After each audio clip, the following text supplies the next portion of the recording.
ദൃശ്യങ്ങൾ നോക്കിയപ്പോൾ അത് കയ്യിൽ നിന്ന് അവർ കൊടുത്തു, അവരുടെ കൈസ കൊടുത്തു എന്നുള്ള രീതിയിലാണ് പറഞ്ഞത്. പക്ഷെ അതൊന്നല്ല, അത് അവർ കൊടുത്തു, പക്ഷെ അത് അവരുടെ കയ്യിലുള്ള പൈസ എന്നാണ് അവർ പറയണത്. അതായത് അവരുടെ കയ്യിൽ നേരത്തെ ഉണ്ടായിരുന്ന പൈസയാണെന്നുള്ള അങ്ങനെയാണ് അപ്പൊ അവർ പറഞ്ഞത്. നമുക്കതറിയില്ല. ആദ്യം മാധ്യമങ്ങളോട് പ്രതികരിച്ചത് ആദ്യം പറഞ്ഞത് തന്നത് എന്നാണ് തന്നെ പറഞ്ഞത്. പൈസ ചോദിച്ചു, അത് തന്നു എന്നാണ്. പിന്നീട് വീണ്ടും ആ ചോദ്യം ചോദിച്ചപ്പോഴാണ് അവർ മാറ്റി പറയുന്നത്. അതുൾപ്പെടെയുള്ള കാര്യങ്ങൾ ഞങ്ങൾ ചോദിച്ചപ്പോൾ ഇങ്ങനെയാ പറഞ്ഞത്. ഇനി അതിൽ കൂടുതൽ എന്താ അന്വേഷണം നടക്കുക? അല്ല, അത് ഓഫീസിൽ അന്വേഷിച്ചിട്ട് അനുസരിച്ച് ബാക്കി അതെ അതെ ഈ ദൃശ്യങ്ങളുടെ അടിസ്ഥാനത്തിലാണോ ജില്ലാ കളക്ടർക്ക്? അതെ അതെ, അതിനനുസരിച്ച് സ്പെഷ്യൽ ബ്രാഞ്ചും എല്ലാവരും വന്നിട്ടുണ്ട്. ഞങ്ങൾ ഫ്ലൈയിങ് സ്ക്വാഡിന്റെയാണ്. സ്പെഷ്യൽ ബ്രാഞ്ച് വന്നിട്ടുണ്ട്, അവരും റിപ്പോർട്ട് കളക്ട് ചെയ്തിട്ടുണ്ട്, അവർ മറുപടി കൊടുക്കും. അതിന്റെ അടിസ്ഥാനത്തിലായിരിക്കും അവർ കാണിച്ചു തന്നിട്ടുണ്ടായിരുന്നു. അതെനിക്കറിയില്ല, അപ്പൊ അതിന്റെ ഡീറ്റെയിൽസ് എങ്ങനെയാണെന്ന് അറിയില്ല. അത് ഓഫീസിൽ ചോദിച്ചു. എത്ര രൂപയാണ് കയ്യിലുണ്ടായിരുന്നത്? അവര് ഇപ്പൊ ഞാൻ കണ്ടില്ല. അതാണ്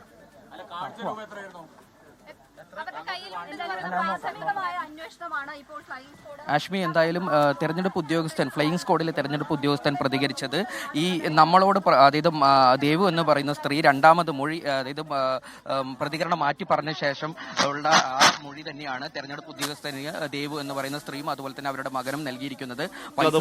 അമ്മ അവർ പണം തന്നാണെന്ന് പറയുകയും പിന്നീട് മകന്റെ ഇടപെടൽ മാറ്റി പറയുകയും ചെയ്തു. മകൻ അറിയാം അതിന്റെ ഇമ്പാക്ട് എന്താണെന്നുള്ള കാര്യം. അപ്പൊ എന്തായാലും ഉദ്യോഗസ്ഥർ വന്ന് ചോദിക്കുമ്പോൾ BJP വന്ന് ഞങ്ങൾ പണം തന്നു എന്ന് മകൻ പറയിപ്പിക്കില്ലല്ലോ അമ്മയെ കൊണ്ട്. അത് എവിഡന്റ്, അത് എന്തായാലും നമുക്ക് അറിയാവുന്ന കാര്യമാണ്. ആ മൊഴിയിൽ വിശ്വസിച്ച് ഓക്കെ ഡൺ എന്നാണോ ഫ്ലൈയിങ് സ്ക്വാഡും ഇലക്ഷൻ കമ്മീഷനും തീരുമാനിക്കുക? അതോ ഈ ദൃശ്യങ്ങളടക്കം തീരുമാനിച്ച് നടപടിയിലേക്ക് പോകാനിടയുണ്ടോ ഷാരിഖ്? ആഷ്മി, നമുക്കിപ്പോൾ ഇപ്പോൾ ഇവിടെ നിന്ന് മനസ്സിലാക്കാൻ കഴിയുന്നത്, അതായത് ഇവർ ഈ മൊഴി സ്വീകരിച്ച് ഇതുമായി ബന്ധപ്പെട്ടുള്ള ഒരു റിപ്പോർട്ട് തന്നെയാണ് ജില്ലാ കളക്ടർക്ക് സമർപ്പിക്കുക എന്ന് തന്നെയാണ് മനസ്സിലാക്കാൻ കഴിയുന്നത്. കാരണം അവർ ആ മൊഴി സ്വീകരിച്ചു കഴിഞ്ഞു, ആ മൊഴിയാണ് രേഖപ്പെടുത്തിയിരിക്കുന്നത്. അമ്മയുടെ, അതായത് ഇവർ നൽകിയ പണം പോലും അവർ കാണാൻ തയ്യാറായിട്ടില്ല. അത്തരത്തിൽ അമ്മ പറഞ്ഞ മൊഴി അപ്പാടെ സ്വീകരിച്ചാണ് ഇപ്പോൾ ഇതുമായി ബന്ധപ്പെട്ട ഒരു റിപ്പോർട്ട് ജില്ലാ കളക്ടർക്ക് നൽകുക.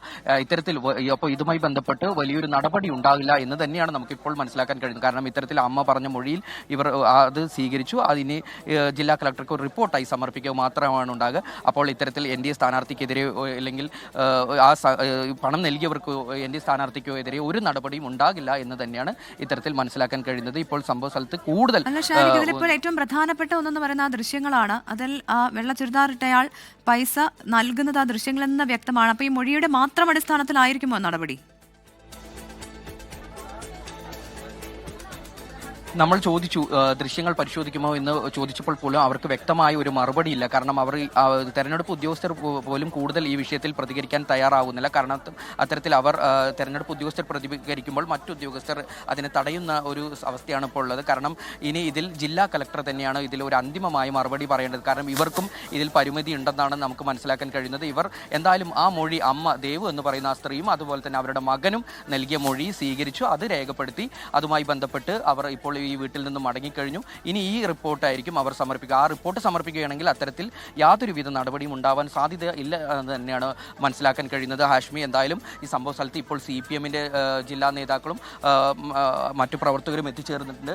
CPM ജില്ലാ നേതാക്കളും ഈ സംഭവ സ്ഥലത്ത് എത്തിച്ചേർന്നിട്ടുണ്ട്.